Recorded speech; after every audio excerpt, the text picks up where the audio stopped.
नमस्कार, सुप्रभात प्यारे विद्यार्थियों। कक्षा 12वीं अनिवार्य हिंदी की ऑनलाइन क्लासेज में आप सभी का हार्दिक स्वागत है। प्यारे विद्यार्थियों, हमने इसके पूर्वोत्तर वीडियो में भाषा, व्याकरण और लिपि के बारे में अध्ययन किया था। अपन व्याकरण पढ़ रहे हैं और व्याकरण के आज अगले टॉपिक के साथ मैं पुनः आपके सामने समक्ष हुआ हूँ। आज हम एक नए प्रकरण को पढ़ेंगे जिसका नाम है शब्द शक्ति। बहुत अच्छा टॉपिक है, बहुत अच्छी सुंदर टॉपिक है। आप इस वीडियो को पूरा देखें और समझिए, ये बहुत ही अच्छा महत्वपूर्ण टॉपिक है। चलिए बच्चों, आज अपन पढ़ते हैं शब्द शक्ति।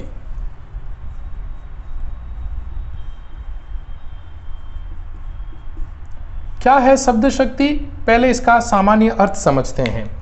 शब्द और शक्ति यानी शब्द में क्या है? शक्ति छिपी है। कैसी शक्ति? यानी शब्द में क्या है? अर्थ, और अर्थ के अंतर्निहित भाव, अंतर्निहित भाव का बोध होना। ठीक है ना? यानी शब्द शब्द के बीच के अर्थों के संबंध को दर्शाना या शब्द के अंतर्निहित उस अर्थ का बोध कराने वाला भाव ही शब्द शक्ति है। समझ में चीज? पहली चीज तो क्या हो जाएगा? शब्द का शब्द के अर्थ के साथ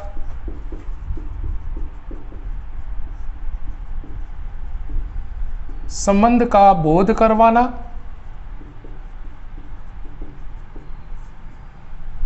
शब्द का शब्द के अर्थ के साथ संबंध का क्या करवाना? बोध करवाना, एक चीज।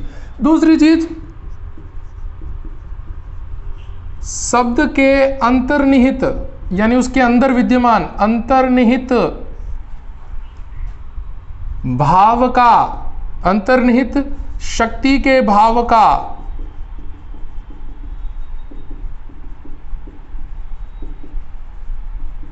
बोध करवाना ही क्या कहलाता है? शब्द शक्ति। यानी शब्द के अंतर्निहित और उसके बीच में संबंध, यानी जिस शक्ति या व्यापार से, या अपन यूं भी कह सकते हैं जिस शक्ति या व्यापार से शब्द के अंतर्निहित क्या कहें? भाव का क्या हो जाए? बोध। अपन यूं भी कह सकते हैं जिस शक्ति के व्यापार से, यानी जिस शक्ति के माध्यम से शब्द के अंतर्निहित अर्थ के भाव का, अर्थ के भाव का बोध होता हो, वहां क्या है? शब्द शक्ति है। प्यारे बच्चों, शब्द शक्ति जो अपने जो भेद हैं इसके प्रमुख 3 भेद होते हैं। इसके प्रमुख कितने होते हैं? 3 भेद होते हैं। पहला होता है अभिधा शब्द शक्ति, दूसरा होता है लक्षणा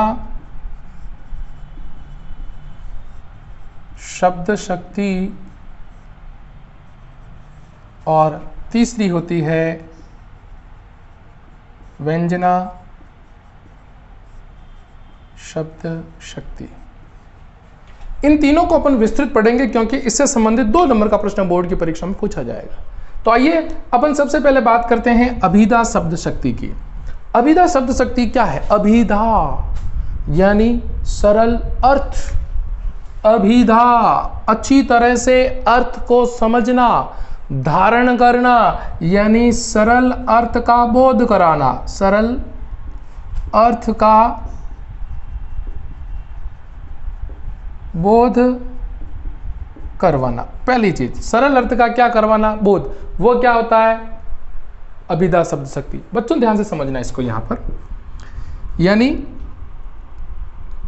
इसके अपन पहले लक्षणों की चर्चा कर लेते हैं, यानी इसकी विशेषताएं क्या क्या हैं, इसकी परिभाषा यहीं से बन सकती हैं। ध्यान से समझिएगा। पहला बात, सरल अर्थ की प्रतीति, सरल अर्थ की प्रतीति, एक चीज। दूसरी चीज, मुख्यार्थ या वाच्यार्थ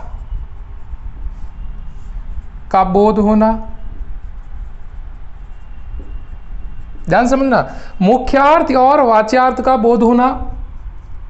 तीसरी बात, लोक प्रचलित अर्थ का बोध होना, जो हम सामान्य रूप से बोलते आ रहे हैं, हमारी सामान्य बोलचाल की भाषा में अपन जिस शब्दों के अर्थ को ग्रहण करते आ रहे हैं वही लोक प्रचलित हैं। तो लोक प्रचलित अर्थ का बोध होना।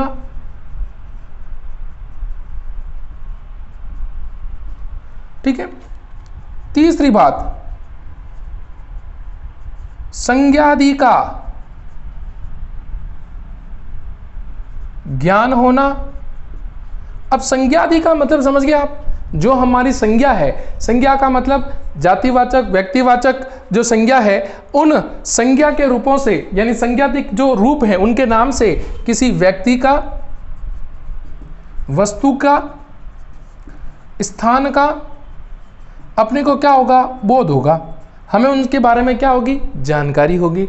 तो वह किसके अंतर्गत आ जाएगा, आपका इस अभिधा शब्द शक्ति के अंतर्गत आ जाएगा। ठीक है। और जहां चौथी बात अपन कहें, यमक अलंकार की प्रतीति, यानी जहां यमक अलंकार प्रयुक्त होगा वहां पर अपनी शब्द शक्ति कौन सी हो जाएगी बच्चों, हमारी शब्द शक्ति हो जाएगी अभिधा शब्द शक्ति। अब आप उदाहरण से समझिए।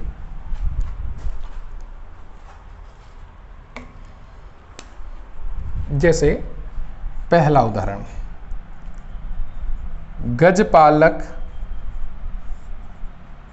गज को नहलाता है। तो सिंपल सी बात है, मुख्यार्थ और इसका वाच्यार्थ क्या है, गज को क्या करना, लहलाना।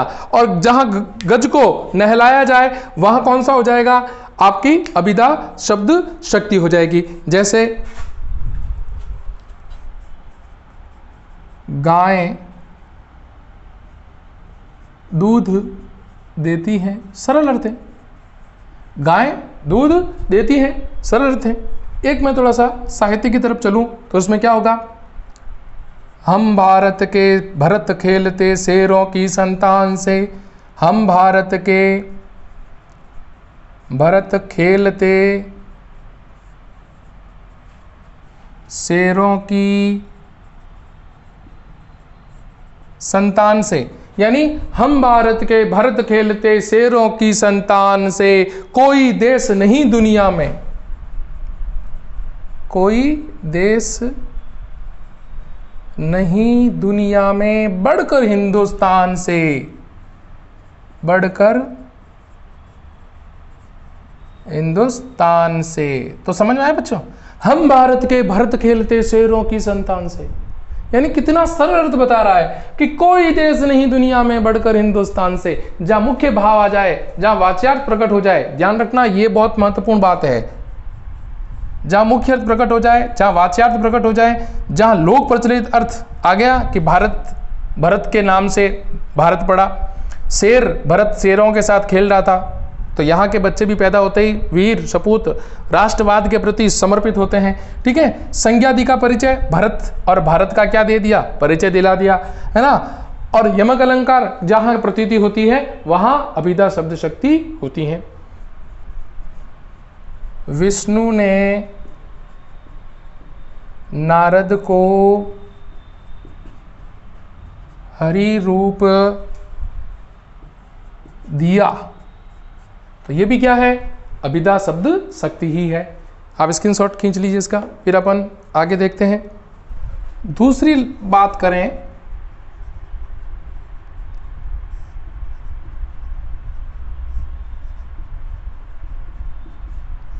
लक्षणा शब्द शक्ति।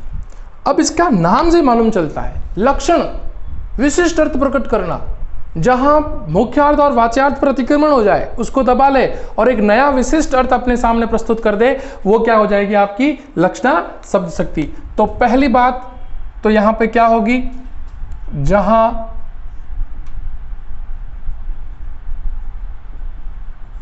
लक्ष्यार्थ प्रकट हो, यानी किसी गुण रूप रंग दशा अवस्था के आधार पर लक्षण प्रकट हो, और जहां विशिष्ट अर्थ प्रकट किया जाए वहां लक्ष्यार्थ होगा, और जहां लक्ष्यार्थ प्रकट होगा वहां लक्षणा शब्द शक्ति होगी। ठीक है, तो इसकी व्याख्या क्या हो जाएगी, जहां मुख्यार्थ या वाच्यार्थ पर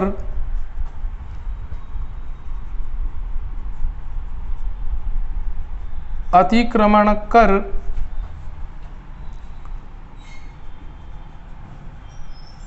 लक्षण के आधार पर, अब लक्षण कौन से, गुण रूप रंग के आधार पर कोई विशिष्ट अर्थ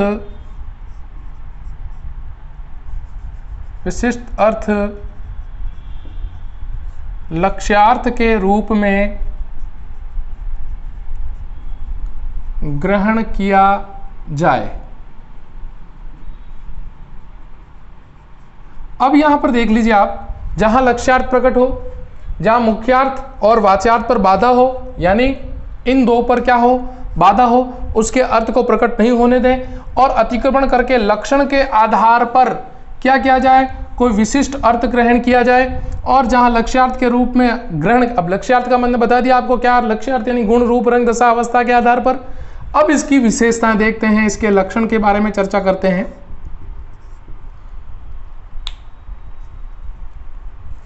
पहली बात, लक्ष्यार्थ का प्रकट होना। दूसरी बात,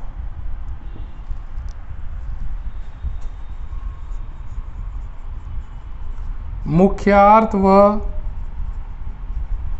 वाच्यार्थ पर अतिक्रमण कर, यानी बाधा उत्पन्न कर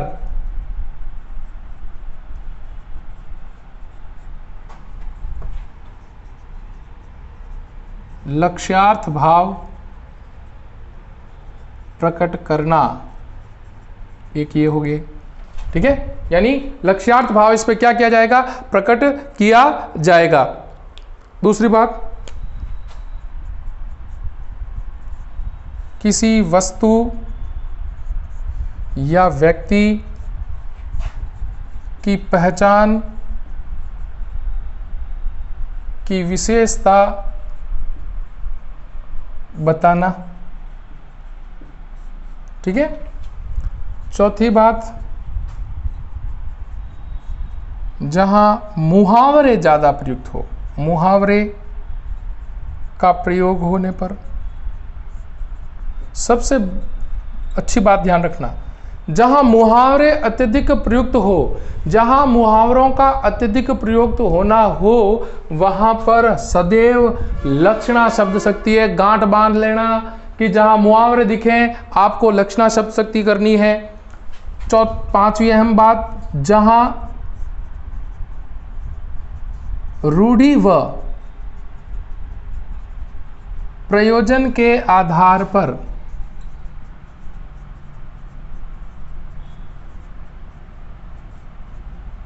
विशिष्ट अर्थ ग्रहण करना, यानी कोई रूढ़ि कारण हो और कोई प्रयोजन विशेष रूप से दिखे आपको, तो वहां पर क्या हो जाएगी, लक्षणा शब्द शक्ति हो जाएगी। ठीक है, अब बात करते हैं इनके भेद की।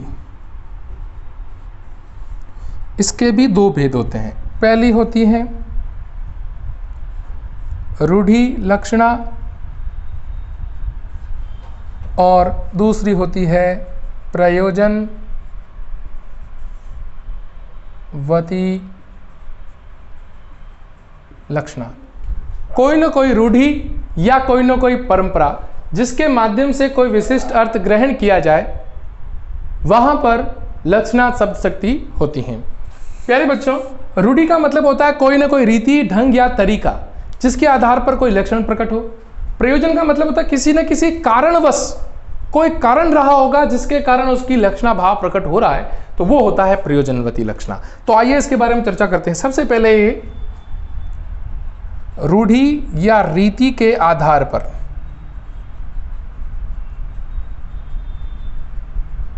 लक्षण प्रकट करना।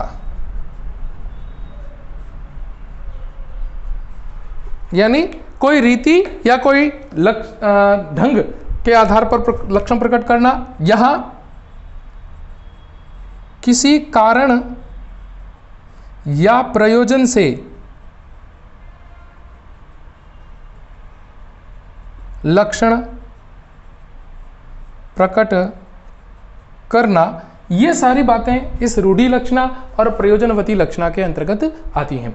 रूढ़ि लक्षणा के अंतर्गत क्या होगा कि कोई ना कोई रूढ़ि के भाव से लेकर, अब रूढ़ि और भाव से लेकर, जैसे अपन कहें राजस्थान वीर राज्य है। अब आपके दिमाग में कहें राजस्थान राज्य है तो सरल अर्थ है, तो क्या हो जाएगी अभिधा। राजस्थान राज्य है तो ये क्या हो जाएगी अभिधा। राजस्थान भारत का राज्य है तो ये तो अभिधा हो गई। लेकिन यूं कहें कि राजस्थान वीर राज्य है तो कोई ना कोई रूढ़िवादिता, कोई ना कोई रीति है, कोई परंपरा है। परंपरा क्या है, वीर सपूतों के भाव को लेकर भरी पड़ी। यहाँ के लोग वीर हैं, यहाँ के राजस्थान वीर नहीं, राजस्थान के रहने वाले लोग शूरवीर योद्धा है, इसीलिए इनको कहा है राजस्थान वीर राज्य है। ठीक है ना। फिर जैसे कहें बाजार में लाठियां चल गई। अब कोई ना कोई लड़ाई झगड़ा उपद्रव हुआ होगा तो वहां पर क्या चल गई, लाठियां चल गई। तो ये भी है। और एक देख सकते हैं देश की नाव मझधार में है, देश की नाव मझधार में है, देश की नाव मझधार में है। तो ये हो गई आपकी रूढ़ि लक्षणा। अब बात करते हैं प्रयोजनवती लक्षणा की। प्रयोजनवती लक्षणा का मतलब होता है कोई ना कोई प्रयोजन हो, जैसे लाल पगड़ी जा रही है। तो लाल पगड़ी का मतलब क्या है, पहले पुलिस लाल रंग की पगड़ी पहना करते थे, तो लाल पगड़ी जा रही है ना, तो रूढ़िवादिता की बात हो रही है। सॉरी, प्रयोजन किसी कारण से जा रही है, इसका मतलब ये कोई पुलिस है, उसके अंतर्गत ये बात चल रही है। तो लाल पगड़ी जा रही है, उसमें भी कौन सी हो जाएगी, प्रयोजनवती लक्षणा हो जाएगी। राधा तो नीरी गाय है, राधा तो नीरी गाय है। नीरी गाय मतलब भोली गाय। नीरी गाय का मतलब क्या होता है, भोली गाय, बहुत भोली और सीधी सादी है, बहुत सरल अर्थ के भाव है। तो ये हो गया आपकी लाल पगड़ी जा रही प्रयोजन के कारण। राधा कोई ना कोई गुण है, कोई ना कोई किसी कारण उसको गाय कहा गया क्योंकि उसका सरल व्यवहार हो, सरल तरीका हो, जीवन का सरल भाव हो, तो वहां कौन सी हो जाएगी आपकी प्रयोजनवती लक्षणा। आप एक स्क्रीनशॉट ले लीजिए। अब बात करते हैं तीसरी, व्यंजना शब्द शक्ति। व्यंजना शब्द शक्ति का मतलब होता है किसी व्यंग्यार्थ के भाव पर, जहां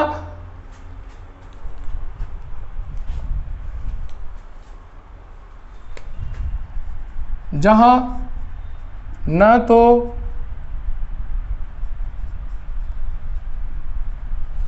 मुख्यार्थ प्रकट हो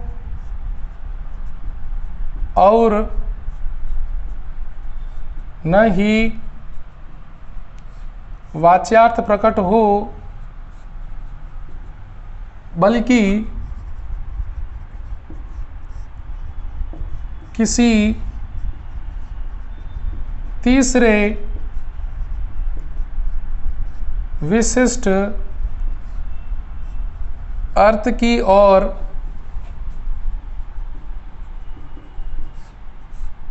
व्यंग्यार्थ का भाव का बोध हो। व्यंग्यार्थ के भाव का क्या हो, बोध हो, वहां पर क्या हो जाएगी आपकी व्यंजना शब्द शक्ति। ठीक है।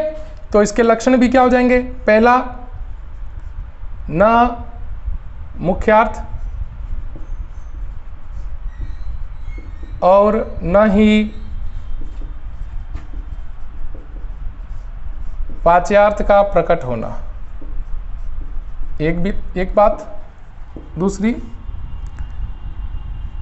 व्यंग्यार्थ भाव का बोध होना। व्यंग्यार्थ भाव का बोध होना यानी दोनों यानी मुख्यार्थ और वाच्यार्थ पर अतिक्रमण हो जाएगा और तीनों और दोनों एक अलग अलग होकर सीधा साधा अन्योक्ति के रूप में, अगर अपन बात करें तीसरी बात की ओर, अन्योक्ति के रूप में कही गई बात। मैं किसी को सीधा न कह के किसी और के माध्यम से कोई बात पहुंचाऊं, जैसे आपने सुना होगा नहीं पराग नहीं मधुर मधु नहीं विकास यही काल अली कली सो बहंदियो आगे कौन हवाल। महाकवि बिहारी मिर्जा राजा जयसिंह को कहना चाहते थे और ये बात किससे कहलवा दी? भ्रमर के माध्यम से। समझ में आई चीज? तो ये चीजें अन्योक्ति के अंतर्गत आती हैं। और अगली बात अपन लेवें, चौथी बात, जहां एक ही शब्द के अनेक अर्थ निकले,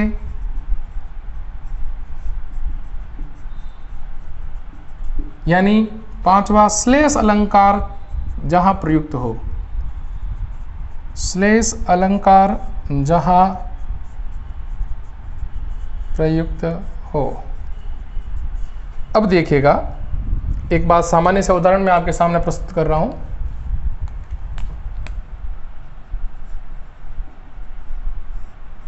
पुजारी ने कहा कि संध्या हो गई। इसका मतलब आरती का समय हो गया है, अब पूजा अर्चना का समय हो गया। एक बात और,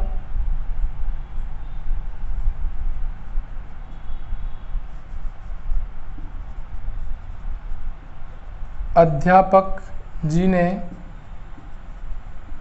कहा कि 4 बज गए हैं। तो इसका मतलब अब छुट्टी का क्या हो गया? समय। तीसरा अर्थ बता दिया। ना मुख्य अर्थ प्रकट हो रहा है, ना लक्षणार्थ प्रकट हो रहे हैं। पुजारी जी ने कहा कि संध्या होगी, मतलब क्या? तीसरा अर्थ हो रहा है पूजा अर्चने का समय। अध्यापक जी ने कहा कि 4 बज गए, इसका मतलब छुट्टी होने वाली है। तो इस प्रकार ये तीसरे अर्थ का बोध करवाती है। इसका स्क्रीनशॉट लें, फिर अपन इसके प्रकार के बारे में पढ़ते हैं। चलिए, 2 प्रकार होते हैं इसके, 2 भेद होते हैं। जैसे लक्षणा के थे, इसके भी हैं। पहला है शाब्दी व्यंजना और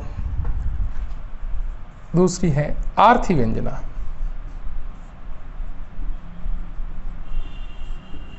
आप पहले अर्थ से समझ लीजिए, यानी शब्द के माध्यम से अर्थ,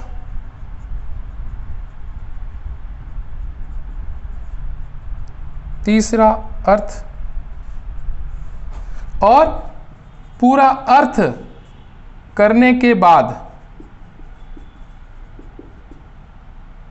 तीसरा अर्थ, पूरा अर्थ करने के बाद तीसरे अर्थ की प्रतीति।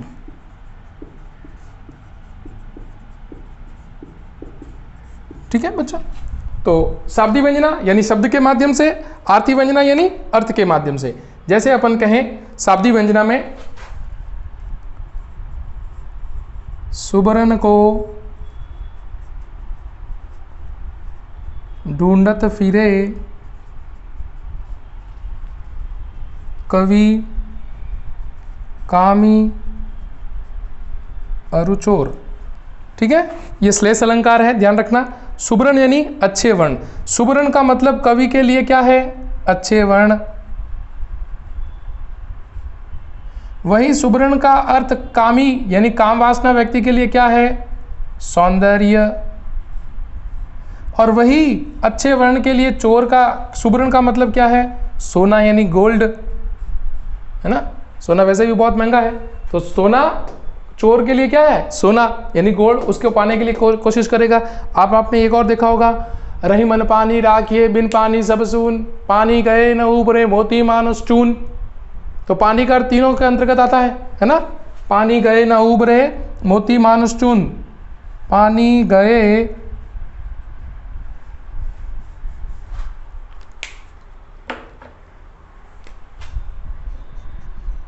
पानी गए ना उबरे, मोती मानुष चून। पानी का अर्थ मोती के लिए चमक, पानी का अर्थ मनुष्य के लिए इज्जत, और वही पानी का अर्थ सामान्य रूप से चूने के लिए या आटे के लिए जल। तो होगी शाब्दी व्यंजना।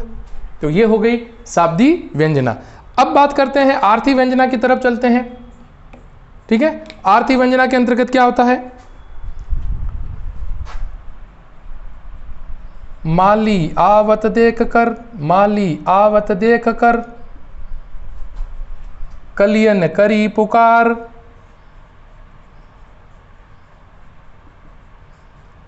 माली आवत देख कर, कलियन करी पुकार। फूले फूले चुन लिए, काली हमारी बात। यह भी तीसरा अर्थ आ रहा है, यानी आप ध्यान से समझिए इसके बारे में।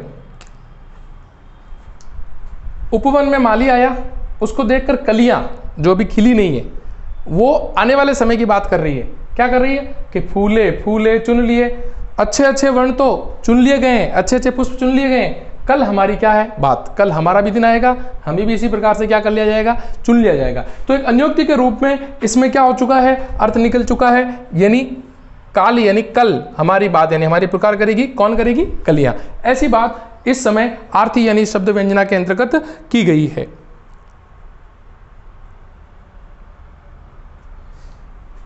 एक और उदाहरण है,